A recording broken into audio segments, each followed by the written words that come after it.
Good morning, everybody. Wisconsin's 7th Congressional District Representative Tom Tiffany is back for our monthly chat today, Thursday, April 11th, 2024. For DrydenWire.com, I'm Ben Dryden, and you are watching DrydenWire Live, which is presented by Americans for Prosperity Wisconsin. AFP Wisconsin works to reignite the American dream and break down government barriers that hold us back from our full potential. Find an event near you at afpwisconsin.com and join AFP to fight for more freedom for all Wisconsinites. Congressman, good morning, sir. Good morning. Hey, Ben, I've always meant to ask you, what is the bump music that leads into our interview? Who is that artist? Do you know? I don't know. It's literally just called dubstep. It's a copyright-free thing that I found. I have no idea. Yeah, you mean this one? Yeah, I don't know. And it's probably not really fitting for politics or anything, but I don't know. I just always liked it. So, well, it sounds a little bit like chaos. That describes politics. I love it. Yeah. Speaking of chaos, last month we were on. We only made it about 20 minutes in. Your laptop had died. You were in a remote location, so hopefully we can get through our full 30 minutes this morning. Hey, how are things going for you? Good. It's great to join you once again, and it looks like spring is springing, or spring is sprung in northern Wisconsin. Is that right? I know. It's fantastic. What's the weather like? You're in D.C. What's the weather like out there? Actually, pretty warm. When I got to D.C., we're in D.C. this week, so Tuesday was fly-in day. When I walked out of the terminal, Ronald Reagan Terminal, man, it was. I said to my staff, it must be 70 degrees here. They're like, no, it's 80. Oh, my goodness. Pretty nice out here. It is nice. In terms of the weather. Yeah, outside it's nice. Inside it's getting a little maybe heated. Obviously, election cycle. There's a lot of things going on. I have one thing for sure I want to talk to you about. You had sent out an email yesterday, so this seems to be a topical thing. It's about FISA and FISA courts and warrants. You sent an email out yesterday, and it wasn't exclusive to media. This went to, I signed up for your email newsletters. This was sent out yesterday. The House will be voting on legislation soon to reauthorize Section 702 of the Foreign Intelligence Surveillance Act, or FISA. This is a tool used by our intelligence agencies to surveil foreigners without a warrant. But recently, it was found that the FBI abused Section 702 to conduct warrantless searches against U.S. citizens more than 278,000 times. I believe that our intelligence agencies should be required to have a warrant for all U.S. citizen searches. What are your thoughts? And then you had a question in there. Should the FBI have to get a warrant before they search a U.S. citizen?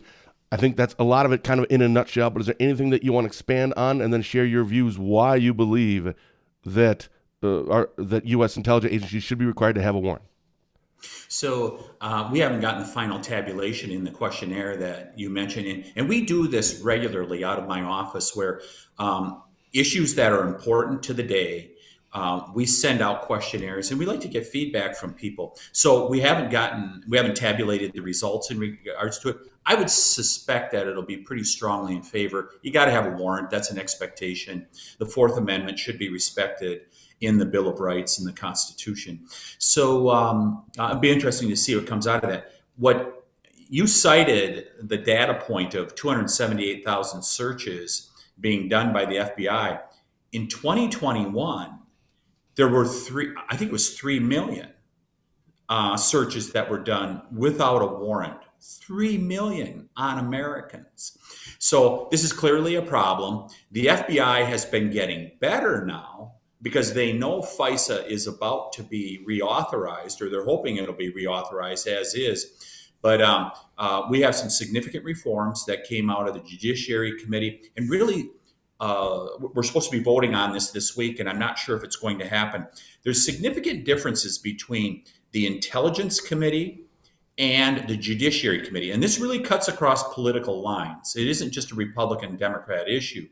And the Intel people view this as, man, you got to leave these tools in the box for our intelligence agencies because they're protecting Americans from bad guys that are overseas that could do harm here in America. And they're not incorrect about that. We on Judiciary take more of a focus of, hey, let's protect Americans' civil liberties, including the Fourth Amendment in this case. And we got to make sure we protect Americans' rights because if we give up on that, I mean, you basically have given up on America. So you have that tension that is going on at this point between Intel and judiciary. And but hopefully we're going to be able to get there. The big hang up to me at this point is, are we going to have the amendment included in the bill that requires a warrant in order to search Americans? And I strongly support that. I will not vote for a bill that does not contain that, because we should protect every American's fundamental rights to have a warrant to be searched. How often does this come around where you have to vote on this? Is it every year, every 2 years?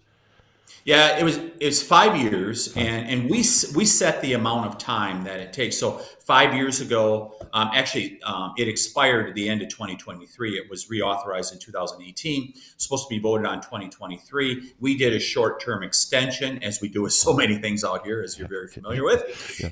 We did a short-term extension into April. The deadline is now April 19th. FISA goes away if it does not get reauthorized by April 19th. The Speaker really wants to get this done, and it is an important issue. It's one of the most important issues that the public probably doesn't hear a lot about, but it is one of the most important issues that we deal with, and that is in regards to the trying to make sure Americans stay safe from bad guys overseas. FISA, Foreign Intelligence Surveillance Act, while also protecting Americans' rights, their civil rights, including the Fourth Amendment. So is this also regarding the funding of it to allow, because FISA courts, I mean, is this the all umbrella of FISA itself, or is this kind of just focusing on Section 702 of it?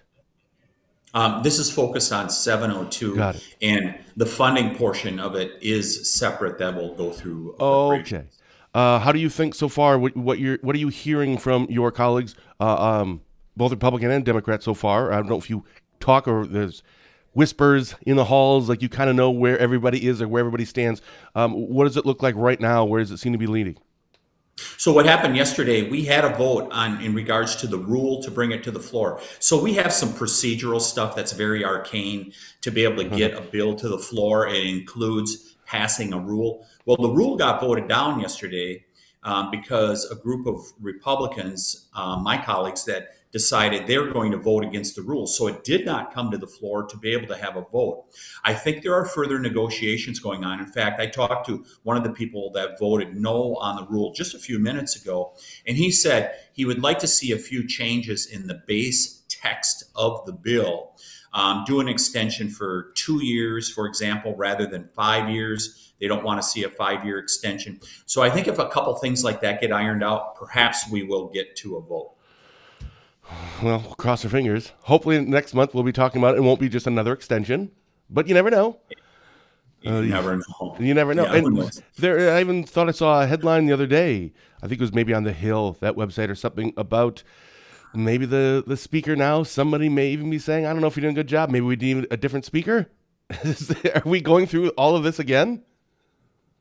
So certainly, I mean, what that's driven from is Marjorie Taylor Greene Yes. has driven that by saying, by putting out, I don't know the exact terminology, but it is the motion to vacate that happened to Speaker McCarthy back in October.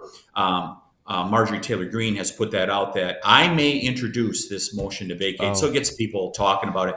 She's the only one that I know of in the conference that's really talking about that. All right. So what else is going on in Washington, D.C. that is keeping you busy? Well, we got lots of stuff going on. So we finished the budget part of it last month. So that part's done through September 30th. Fiscal year runs through September 30th. That's done. But we do immediately begin deliberating the budget for the next year. And by the way, if you remember, Ben, when we did the budget in the state, we did it 2 years, right? It was a biennial budget. Mm-hmm. We do an annual budget. I really wish we would change that in Washington, D.C. and go to a biennial budget rather than doing it on an annual basis. I think it would be much more efficient and would just be more effective. So we're going to go into the budgeting process right away again. But one of the something else that happened this week, we did a teletown hall where we called up tens of thousands of people in the district, the 7th Congressional District, and we discussed border issues. We thought it'd be really good to hear from people. Teletown hall, people get to ask questions. I mean, we had numerous questions that came in from people on both border issues as well as other issues that people thought were important to deal with. So we had that this week. And next month, we are going to have the Federal Lands Committee have a public hearing in northern Wisconsin in the Hayward area on May 13th. And it's going to be in regards to federal lands. I chair the subcommittee in natural resources on federal lands. And we're going to have a hearing on access to federal lands because I believe that the U.S. Forest Service has shut down too many access points into our federal lands, denying people the opportunity to enjoy those federal lands that are the people's. Why shutting those down?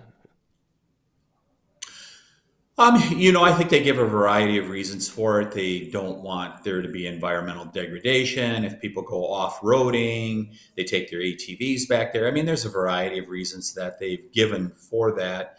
And but I just think back over the decades. I mean, we always had these federal roads that gave us access to our federal lands, and I think people are generally respectful of it.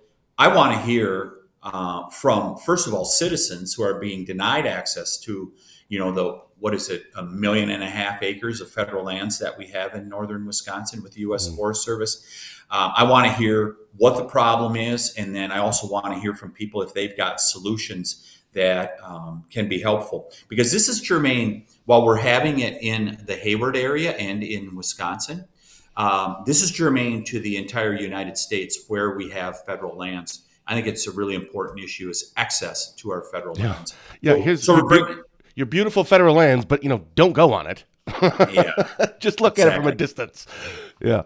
Yeah. So we're going to bring the full subcommittee on federal lands to the Hayward area. I think it's been years since we've brought the Natural Resources Committee to Wisconsin. So that'll be a great opportunity to talk about our federal lands, and there'll be more information coming out. People can check our website if they want to learn more information about the public hearing, and it is an official public hearing. We will have some local witnesses that will be providing information to us. Really looking forward to it. Wow. I want to go back to you talking about your town hall. And you said you had a lot of questions, people regarding the border. You and I have talked about that quite a bit over the years that you've come on for this show. When you get these questions, are there answers to these questions? Or is it more, I don't understand why we can't fix it? And you go, yeah, welcome to the club. Yeah, I mean, people ask a variety of questions in regards to what is happening at the border. And I mean, the question of, what is happening in regards to fentanyl? Are we seeing it here in northern Wisconsin? And of course, the answer is pretty simple. Yes, go talk to your sheriff. But the piece of data that my staff handed to me before we did the teletown hall that I didn't realize how bad it had gotten in regards to fentanyl, and I shared that with our listeners that night. Fentanyl is up 97%. The amount of fentanyl in Wisconsin is up 97% since 2020. It is incredible, the increase that has gone on. And of course, we've heard from sheriffs down on the southern border. What's coming in our front door down here in southern United States is ending up in your backyard in Wisconsin. And fentanyl is certainly one of those things that's ending up in our backyard. Number one killer of young people in America at this point, if for no other reason. You can list all the other stuff about the border and problems with it, and they're all important. If for no other reason, fentanyl is the reason why we should have a secure border. Number one killer of young people in America. Do you believe that, I don't want to say America in general, or maybe just your district or people in Washington, D.C., or the people that you talk to, maybe, is it starting to resonate? Is the topic of fentanyl starting to get their attention if they didn't have your attention before? Or if the southern border didn't concern them before, is fentanyl moving the needle for them? Yeah, I think for some people. So I think there's a variety of things that are moving the needle, as you say. And people are seeing the fentanyl and the drugs that are coming in across the border. there's a lot of people very in tune with the human trafficking that's going on, in particular, sex trafficking of young people. And when you see these outrageous stories of of illegal immigrants using minors to shoot, for example, porn videos and be able to make money putting porn videos up on social media, and they're here illegally. I mean, people are just outraged with that stuff. And then you've got the story right in our backyard in Russ County where Stephen Nashholm died as a result of a second offense drunk driver, illegal immigrant who should have been deported after the first offense. And he killed Stephen Nashholm, and his three daughters no longer have a father. Happened right here in Russ County, Wisconsin. People see these stories across America, and there are so many different ways that this is harming America. Crime, I mean, it is staggering what is going on in regards to crime and the gangs that are here from Central and South America. I mean, the Venezuelan gangs, they basically have emptied their prisons in Venezuela and sent those people to America. Fantastic. You know what we haven't talked about in a while? Someone had put in the comments, and I don't know what this was regarding to or what part it was, but said, but Ukraine needs more tax dollars. I apologize, Nico. I just saw it, so I don't remember where we were, what a conversation was when you had pointed that out. But that reminds me, Ukraine. We really haven't talked about that in a while. I don't see that in a lot of headlines anymore. If there is something, it's going to usually be Palestine, Hamas, Israel, which we can get to that too, like kind of what is... It's an election cycle as well, so that's important. But where does this all where does it all fit in? But Ukraine, we don't hear as much, at least the national media doesn't seem to be covering that as much. Where is America on this? Are we still funding Ukraine to the levels that we were? Are we looking at doing more? Are we kind of putting a pause on that? Where are we? So there's still funding that's going on with Ukraine. Now, the president has asked us for $60 billion more for Ukraine. He did that a number of months ago, and I believe that's still his request that is out there. And I think you're going to be hearing more about it in the next couple of weeks. I think it's going to rise to the top of the stack here in terms of news as there are more requests and perhaps Congress chooses to act in regards to Ukraine. What I want to see in regards to Ukraine is that I want to have a separate vote in regards to Ukraine, Israel, Taiwan, any of those issues where we're being asked to fund the defense of those countries to a greater extent.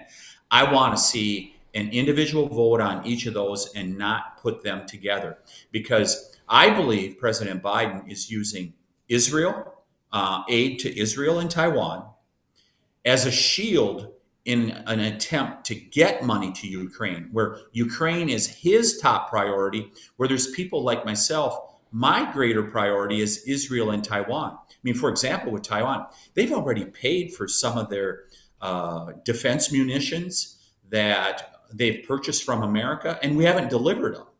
So here we have a cash buyer, and we aren't delivering to them. And we have Ukraine, who doesn't pay for it, and they're getting the munitions. And I also think that China is our number one adversary. I don't think there's a close second in regards to it.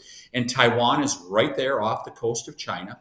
I think it's very important that we support them. So I just want to see an up and down vote on them individually, which is what we should be doing with all legislation. Let's have single subject bills. Yeah, so Nico had clarified. Thank you, Nico. No money for our border or homeless. That's what he's referencing to. But we do have Ukraine needs more. I think that's what it was. Thank you, Nico, for clarifying.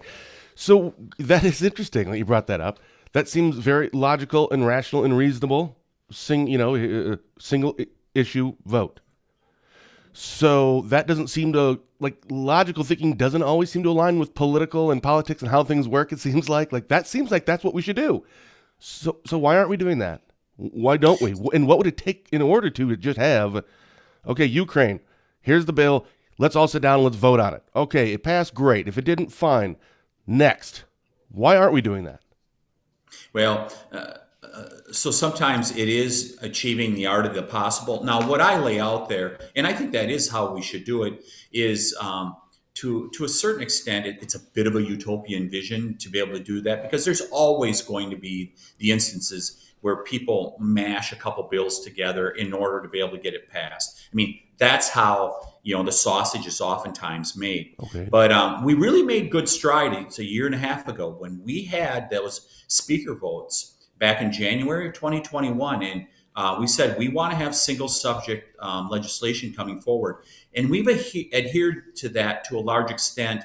We're not always going to adhere to it. I get it. That's what happens, but I wish that we could adhere to it. So that is what we should. That's what I believe that we should do. Now, if we're going to pass Ukraine legislation, I do believe, and I would violate that single subject part of this. I believe securing our borders should be included. If there's going to be money for Ukraine, then our borders got to be secure. The American people should get something out of this in America. Now, some people say, well, we are getting something about it. They're fighting the Russians over in Ukraine. Fair enough. But I think the Americans should directly get something, and that is a secure border. And that's one of the things I'd like to see happen. If Ukraine's going to get funding, we better get a secure border. That's what I always try to explain that to my wife, Jerusha. When we have to get something, let's say it's $100 something for our family, the benefit of the family. But then I get to spend, I'm like, but I want to spend $20 on something just for me because I need to get something out of this too. I understand the other thing is kind of for the greater good, but I want something I could take home. It doesn't work ever. It never works. We need to start going in our house for our family meetings, going to single subject votes. That's what we're going to start doing.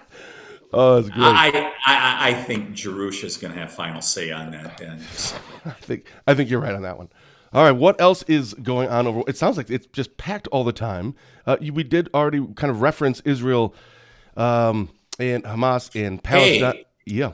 Hey, Ben, something that we probably should comment on Sure. is the spring elections that just happened a week ago. Sure.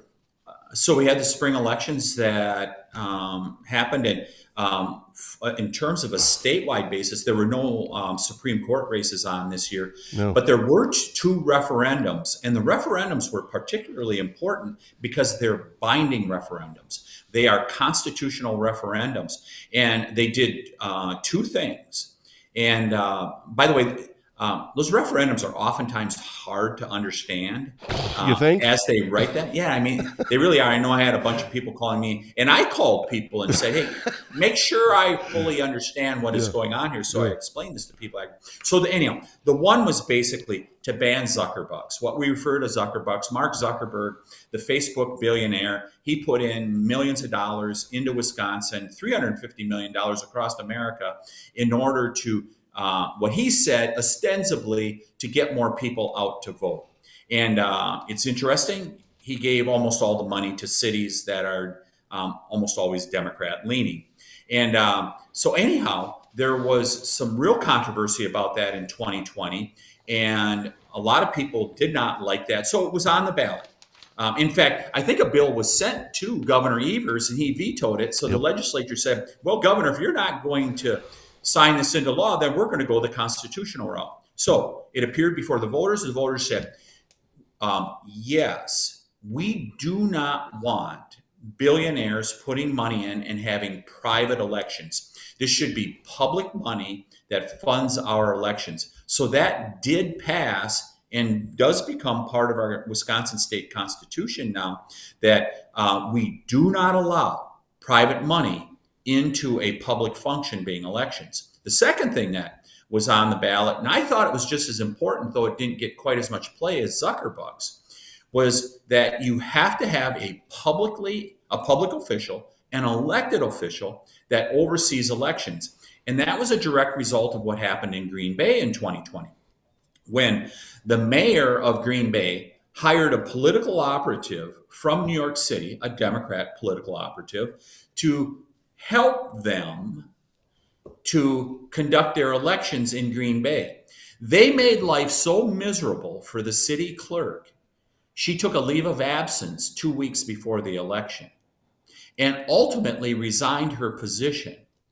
That should never happen. It should be an elected official that is managing that election. What the mayor of Green Bay did was wrong. And I would tell that to his face if I was having a conversation to him. What he did was, at a minimum, unethical. So, this constitutional amendment came forward and said, you don't get to do this again. By the way, the one other important point in regards to Green Bay in 2020, that political operative had 3 of the keys to the central count in Green Bay.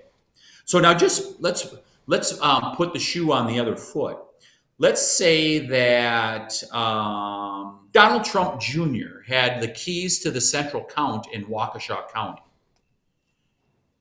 What do you think people would say? And rightfully so. Right. They would say, that's wrong. That should not happen.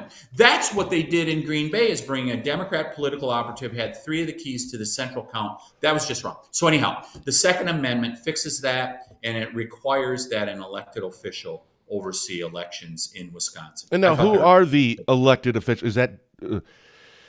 Is it a separate? Clerks. Or got it. So that's all it's saying, that they are the ones that have to oversee it. Essentially, that's what it's saying. The clerks are. It's under elected official, but that's what it means.